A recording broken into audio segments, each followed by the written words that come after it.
Sekarang kita bahas tentang masalah tidur.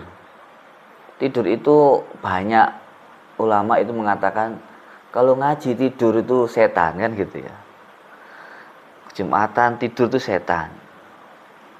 Buktinya katanya kalau setelah ngaji nggak ngantuk. Rata-rata itu di ceramahnya begitu. Tapi menurut Buya ya nggak sepenuhnya benar, karena orang itu kalau nggak capek nggak akan ngantuk. Kamu sebelum Jumatan tidur lah, khutbah Jumat nggak ngantuk meskipun khutbah gak enak. Salam tak kira. Jadi nggak selalu benar. Memang ada setan yang menggoda ngantuk, ya bisa jadi ya ada, tapi nggak selalu ngantuk itu jelek gitu. Kok ada daras ngantuk, nek mari daras mesti melek. Ya kita jangan suudzon dulu ya. Siapa tahu memang dalam, kan sudah disepakati ulama, ada hadisnya kalau kita itu daras ngaji kok ngantuk, itu boleh jadi ada dua kemungkinan ya. Kemungkinan pertama memang katanya ada setannya, ya boleh jadi begitu. Tapi kalau menurut Buya enggak, apa memang dia itu capek. Yang kedua ada namanya sakinah. Sakinah itu ketenangan. Mana ada orang lihat bola ngantuk? Nggak ada. Karena nggak ada sakinah. Pernah lihat gak kamu itu di tribun blok live bal-balan ngantuk? Nggak ada.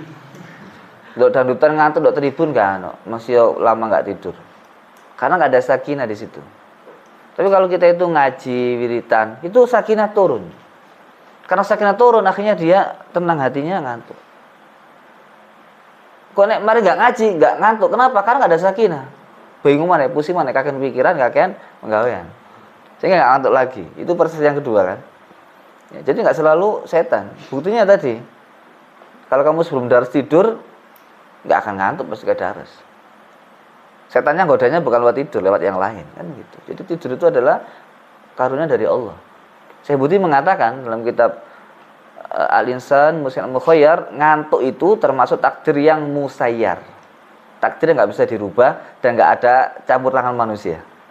Baca itu. Ngantuk tidur itu takdir musayyar. Ketiduran tadi itu ya musayyar. Di luar kendali kita.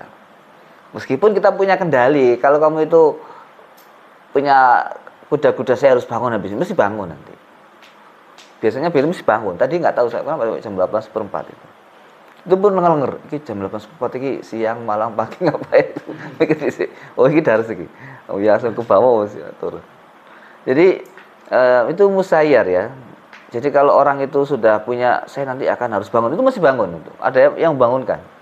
Tapi kalau kamu los bisa tangi-tangi ini itu beda. Makanya kalau orang itu mau naik pesawat apa biasanya masih bangun malam-malamnya karena dia sudah alarm hatinya. Orang jualan ya itu pasti sudah punya alarm mau harus bangun itu. Nah, kita nggak panjang lebar. Jadi saya mendengar dalam kitab Risalatul Syariah disebutkan, saya mendengar Ustaz Abu Al-Daqqaq mengatakan ta'awwada Syekh Al-Karmani ashar. Jadi Imam Syekh Al-Karmani itu sudah kebiasaannya tidak tidur, nggak suka tidur dan nggak tidur kebiasaannya. Suatu ketika beliau ini ketiduran. Pas ketiduran, beliau ini melihat Allah Subhanahu wa taala. Gimana melihat Allah? Nanti kita bahas Allah kajian depan, kita bahas tentang masalah gimana melihat Allah itu, bisa enggak kan gitu. Ini nanti kita bahas pertemuan depan aja. Melihat Allah itu kayak gimana? Ini yang jelas bukan zatnya ya. Dan enggak mungkin yaqadzatan. Tapi nanti kita bahas besok. Maka beliau melihat Allah Subhanahu wa taala dalam tidurnya itu. Maka setelah beliau melihat Allah dalam tidurnya, yatakallafun naum ba'da dzalik. Maka beliau ini maksa dirinya supaya tidur. Biasanya mulaian, sekarang enggak mau mulaian, mau tidur aja. Dipaksa tidur, pokoknya ya apa caranya supaya bisa tidur. Maka beliau sangat terkenal dengan syairnya ra'aitu surura qalbi fi manami fahabbtu tana'usa wal manama. Saya melihat kebahagiaan hatiku ada dalam tidurku, maka aku senang untuk ngantuk dan tidur. Ini ulama sufi kira, ya kan? Maka tidur itu nggak selalu jelek gitu kan? Masuk setan gitu. Jadi kalau kamu nggak bisa tidur, melok harus langsung ngantuk. Ya, wong kalau nggak bisa, orang nggak bisa tidur, ya cari majelis taklim, cari tempat yang ada sendenane, pojokan, insyaallah. Loh iya itu ada sakinah di situ. Kamu wiritan, sebelum ikut wirid kok nggak ngantuk-ngantuk, wirid mesti ngantuk kok. Karena ada ketenangan di situ. seliut. Jadi mendeteksi tubuhmu ngantuk apa tidak itu ya pas wirid, pas ngaji Quran gitu. Berarti tubuhmu itu butuh tidur temenan. Kalau nggak ngantuk, nggak capek, nggak mungkin bisa ngantuk. Meskipun setannya banyak. Dan sebaliknya, Bia kan pernah cerita dulu. Saudaranya Bia itu cerita sebulan full, ini cerita langsung nih, pelakunya. Sebulan penuh nggak bisa tidur. Full 30 hari, nggak tidur belas. Dokter sampai kaget, loh kok nggak apa-apa, mestinya 3 hari nggak tidur itu sudah, tubuh itu sudah nggak kuat itu. Ternyata ada jinnya memang. Kemana-mana ke nggak sembuh, akhirnya sembuhnya dengan baca ayat kursi, walaya udunya dibaca 1111 kali. Walaya udu, ya udu 1111 kali, setelah itu baru bisa tidur. Justru kalau orang itu nggak bisa tidur, malah ada setannya itu. 30 hari full, dan dia nggak capek. Dokter sampai kaget, sampai suruh ke psikolog. Gitu. Akhirnya ke kiai itu dikasih ijazah itu 1111 kali, walaya udunya dibaca, sembuh akhirnya bisa tidur. Itu ya, jadi tidur itu minallah, rahmat dari Allah. Orang nggak bisa tidur, wah sakit semua itu. Ya, tidur obat terbaik, gak ada gantinya. Ingat. Dan kalau hilang itu harus dikodok. Kalau kamu nggak kodok dalam waktu ikhtiar, keadaan pilihan jaga, kamu harus dikodok dalam keadaan terpaksa di rumah sakit opname. Makanya jangan melekan. Orang melekan tuh mesti siangnya mesti tidur. Nah nggak tidur, tidur di rumah sakit kok. Gitu. Jadi kamu nggak usah melekan. Normal-normal saja hidup itu. Wae turu ya turu, wae melek ya melek. Kamu tak kira? Ya, selanjutnya ya. Sekarang kita malam ini belajar mencari hikmah nasihat dari tidur. Banyak nasihat yang Allah berikan dalam tidur yang Allah berikan pada waktu melek. Contohnya begini, waqala ba'dhum, ya ini dalam kitab Risalah Qusyariyah tadi, fin naumi ma'anin laysat fi yaqadha. Dalam tidur itu ada makna-makna yang tidak bisa diungkapkan pada waktu melek, waktu terjaga. Minha di antaranya itu apa? Ada nilai-nilai penting dalam tidur yang nggak bisa didapat dalam terjaga. Di antaranya apa? Ru'yatul Mustafa sallallahu alaihi wasallam. Itu melihat Rasulullah nggak bisa kan? Ya bisa, itu ulama mengatakan sebagian bisa, ya qadhatan bisa. Itu sudah sangat banyak sekali. Wassahabah, melihat sahabat. Wassalaf al-madhiyin fi naum, melihat ulama salaf dalam tidurnya ya. Dan yang mana mereka nggak bisa lihat dalam waktu yaqadha terjaga. Begitu juga melihat Allah Subhanahu wa taala dalam tidurnya. Ini adalah maziyah azimah. Ini adalah apa? Keutamaan yang istimewa. Bahkan mengatakan ar-ru'ya al-haq ya, ru'yal haqqi huwa min anwa'il karomat. Jadi kalau kamu itu ngipi kebenaran, maka itu adalah sebagian daripada karomah. Jadi orang yang sering ngipi kok kenyataan, maka itu adalah bagian dari karomah. Zahabatin nubuwah wa baqiyatil busyra wa mal busyra ar-ru'ya shalihah yarahal mu'min aw tura. Jadi kalau kamu sering ngipi kok kenyataan, itu adalah min anwa'il karomah. Lama begitu. Karena sudah hilang kenabian, yang ada hanya busyra, yaitu ru'ya shalihah. Ya, itu. Jadi ngipi itu adalah min anwa'il karomah, tapi ru'ya shalihah. Ya. Ru'ya shalihah. Kalau ngipi dikejar-kejar ular ya itu bukan shalihah ya. Itu ru'ya. Tapi kalau selamat enggak ada masalah. Ya, enggak ada masalah. Ini ada begini, perhatikan. Qala al-Qattani, Imam Qattani mengatakan, saya mimpi melihat Nabi sallallahu alaihi wasallam dalam tidur saya. Maka Nabi berkata kepadaku, man tazayyana lin-nasi bi syai'in ya'lamullahu minhu khilafahu syanahu Allah taala. Rasulullah bersabda gini, bersabda begini, barang siapa yang memperbaiki, memperindah pandangannya di hadapan manusia dengan sesuatu yang Allah mengetahui tidak seperti itu. Jadi misalkan dia itu ahli pakai jubah, pakai imamah, serban, padahal dia itu jarang sholat misalkan sama mama. Ya, atau dia itu sok-sok alim padahal nggak alim misalkan. Pokoknya berhias di hadapan manusia tapi hatinya nggak begitu. Maka Allah akan menghinakannya. Oh, hati-hati. Jangan sampai kamu berbuat sesuatu karena manusia. Maka kamu akan dihinakan sama Allah. Wah, kalau kata nih, beliau juga menyampaikan, saya mimpi ketemu Nabi dalam tidur saya, fakultu, saya sama Rasulullah berkata ya kepada Rasulullah, ud'ullaha alla yumita qalbi Rasulullah, berdoalah kepada Allah agar tidak mematikan hatiku. Itu doanya yang kata nih. Mohon didoakan ya Rasulullah supaya hati saya nggak mati. Faqala, maka Rasulullah bersabda, kalau begitu ini kamu bisa mengamalkan ini.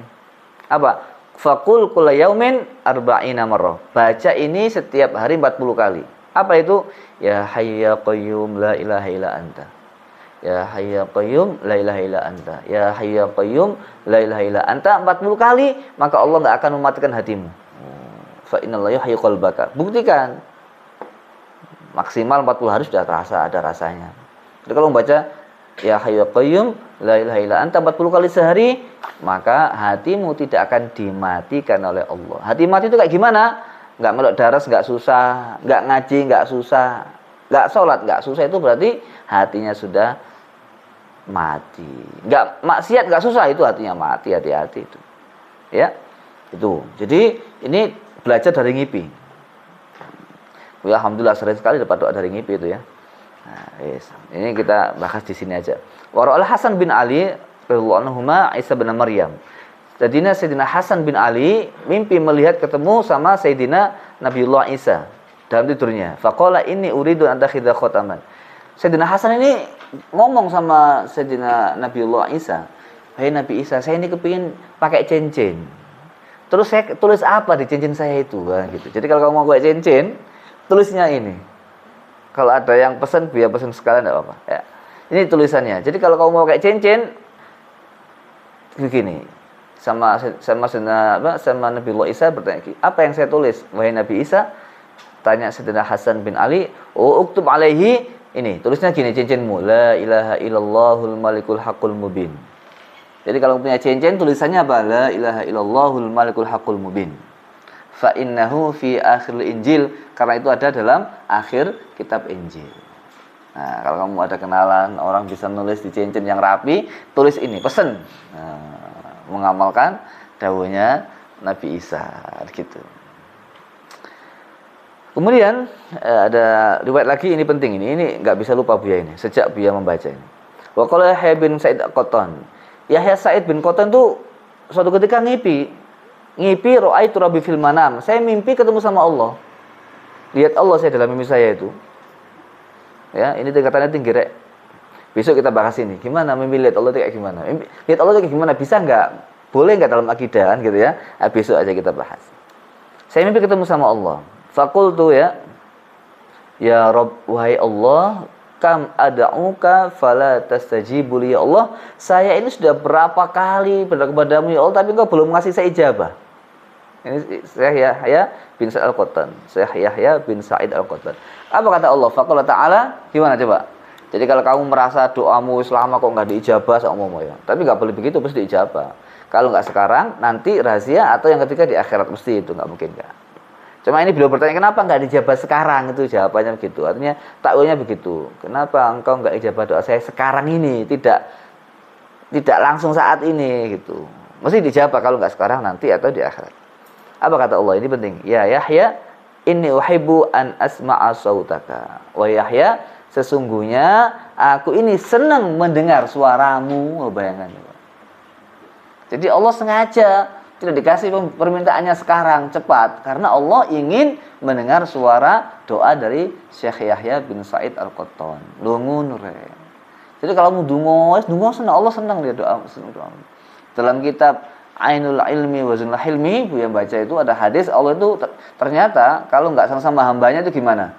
Kalau nggak senang sama hambanya, minta langsung kasih, sebenarnya jangan ngomong aja. Terus belengar untuk suaramu nggak senang gitu. Itu ada hadisnya betul. Sampai sekarang terkesan itu.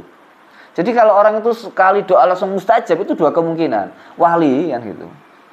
Dalam hadis Bukhari Muslim kan gitu. Wala in sa'alin la'utiyanna. Kalau minta saya kasih langsung. Ada hambanya Allah itu kalau minta lau qasama 'alallahi al-abar. Kalau bersumpah sama Allah, Allah akan langsung turuti. Tapi ada orang-orang itu kalau ijabah langsung dikasih itu bukan karena cinta Allah, enggak. Karena apa? Allah malas dengar suaranya aja. Wis arek iki mah wis meneng. Bungkem wis njaluk motor enggak motor. Jadi kalau kamu doa langsung diijabah sama Allah itu jangan GR, jangan nanti saya termasuk orang yang nggak disenangi sama Allah kan gitu, bahaya itu. Dan kalau kamu nggak diijabah, dua kemungkinan, banyak dosanya. Yang kedua Allah senang dengar suaramu kan gitu. Jadi dunia itu serba misteri memang. Supaya manusia nggak ada yang sombong. Paham tak kira? Gitu. Paham ya? Jadi itu dalam mimpinya. Suatu ketika, ini juga ada riwayat lagi, satu lagi ya, nggak usah lama-lama, sudah mulai banyak yang capek sekali. Disebutkan bahwasannya ini penting kira-kira. Ini penting, bayangkan. Ini terakhir aja. Ru'ya Malik bin Anas fil manam. Dilihat Malik bin Anas itu dalam mimpi. Faqila lahu, ma fa'allahu bika, wahai Anas bin Malik, apa yang Allah lakukan kepadamu? Faqala ghafara li. Allah mengampuni saya. Bi kalimatin, jadi Allah mengampuni saya dengan kalimat apa? Bi kalimatin kana yaqulu Utsman bin Affan radhiyallahu anhu 'inda iratul janazah. Jadi Allah itu mengampuni saya dengan sebab kalimat yang diucapkan oleh Sayyidina Utsman bin Affan ketika melihat jenazah. Jadi kalau kamu melihat jenazah doanya ini, apa? Subhanal hayyil ladzi la yamut. Subhanal hayyil ladzi la yamut. Kalimat itu lah buat saya diambil sama Allah. Lakonia yang ini kira ilmu. Ya enggak lali. Subhanal hayyil ladzi la yamut. Nah, itu. Jadi gara-gara apa namanya? Kalimat ini Allah mengampuni Malik bin Anas ya, Malik bin Anas. Anas bin Malik. Jadi ini ada dua, Malik bin Anas bin Anas. Itu ya. Jadi kesimpulannya ini adalah doa yang didapatkan dari mimpi. Jadi kalau kamu ngimpi kok gak tahu, kamu tidur kok gak berkualitas ya. Tangi turu susah, sumpek, gak tahu ono kode, gak ono pesan, gak ono informasi, gak ada berita, istighfar sing akeh. Jadi caranya gimana? Ini rumus ya, menurut Buya ini ya. Yang pertama, hatimu harus gak punya rasa dendam, gak punya rasa mangkel, harus ridho kepada makhluk dan kepada Allah tentunya. Semua makhluk kamu ridhoi semua, meskipun dia jengkelin, ridhoi. Saya maafkan, saya ridho. Semuanya itu kehendak Allah. Difitnah saya ridho, saya maafkan sudah. Kalau kamu punya salah ya segera minta maaf. Di salah kok menengahi nggak boleh, harus minta maaf, minta ridhonya, harus begitu. Itu yang pertama. Yang kedua, kewajibanmu tunaikan semua. Kewajiban wirid, kewajiban dares, tasmek, kabeh dilakoni kabeh. Ya nggak boleh ditunda. Punya kewajiban itu dilakoni. Kewajiban itu ada dua kan, kewajiban sunnah sama kewajiban wajib. Itu. Sunnah itu boleh jadi kamu mengutang banyak wirid kan gitu. Yang ketiga, caranya ini ternyata betul-betul Buya buktikan. Apa rek? Sebelum tidur itu usahakan wudhu. Terus wirid baca doa sama Allah. Istighfar, selawat. Terus baca ayat kursi, itu yang pertama ya. Ayat kursi bismillah 21 kali. Terus baca ayat-ayat penjaga, lalu hasbunallah mungkin 450 kali, selawat 100 kali. Harus punya target. Sementara saya harus biasakan istighfar 100, selawat 100, hasbunallah 100 misalkan. Ya, Fatihah sama orang tua, sama guru, sama Rasulullah. Itu insyaallah itu bagus itu ngipinya. Itu. Kalau sebulan nggak ngipi, aneh. Jadi mestinya sebulan sudah ngipi itu. Minimal ngipimu meskipun nggak berkualitas itu ada ngipi yang cocok gitu. Contohnya ngipi ada tamu, besok ada tamu betulan, itu kan lumayan kan. Meskipun nggak penting-penting amat. Yang penting kan sudah cocok gitu. Oh cocok berarti. Nah ini menurut dia kalian harus membuktikan ya dalam mimpi itu banyak Allah memberikan kita pelajaran. Apalagi ada pesan-pesan khusus, nah itu malah bagus lagi. Berulang kali itu dia berulang kali diimpeni misalkan dulu waktu di Syria itu ada berapa ya, ada 2 orang ya. Temannya Buya adik kelas itu minta ijazah Dalailul Khairat, kami dikasih ijazah. Itu kalau nggak baca ijazah itu ngipi Buya, suruh baca gitu. Jadi itu kan bagus rek gitu itu. Seolah diperingatkan kan. Buya nggak ngerti, Allah lewat Buya kan, ruhnya didatangkan. Wallahu a'lam bishawab.